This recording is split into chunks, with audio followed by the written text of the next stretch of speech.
Ndugu waandishi wa habari, kwa majina naitwa John Seka, ni wakili mwandamizi na kiongozi wa jopo la mawakili wanaotetea chama cha ACT Wazalendo na ndugu Luhaga Joelson Mpina katika kesi ya kikatiba ya kupinga kuondolewa kwa ndugu Luhaga Joelson Mpina katika kinyang'anyiro cha urais.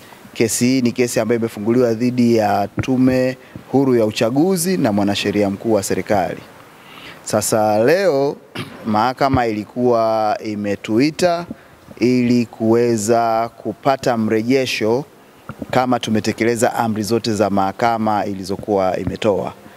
Kwa ufupi tu, amri ambazo mahakama ilikuwa imetoa, moja ilikuwa ni kwamba shauri hili litaendeshwa kwa maandishi, na kwa kuendeshwa kwa maandishi kila upande, kwa maana ya upande wa serikali na upande wa waleta maombi, tulipewa siku mbili za kubadilishana nyaraka. Kwa hiyo tutakuwa tunaandika nyaraka na kuzibadilishana kwenye mambo mawili. Moja, kesi ya msingi ya kupinga kuondolewa kwenye kinyang'anyiro cha urais, lakini pia na kesi na mapingamizi ya awali ambayo serikali ilikuwa imeweka kwamba mahakama kuu hii haina mamlaka ya shauri hili.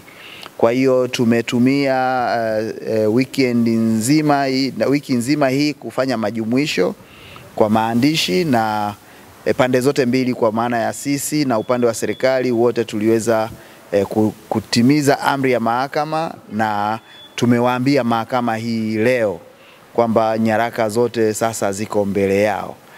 Na mahakama imetuthibitishia kwamba imeziona nyaraka hizo na wamezisoma na wamejiridhisha kwamba hoja zilizoko zinajitosheleza wao kufanya uamuzi. Kwa hiyo mahakama imesema kwa kuwa hili ni shauri la dharura, na kwa kutambua kwamba uchaguzi mkuu bado unaendelea na ina uwezekano mkubwa pengine bwana Luhaga Joelson Mpina atarudishwa kwenye kinyang'anyiro.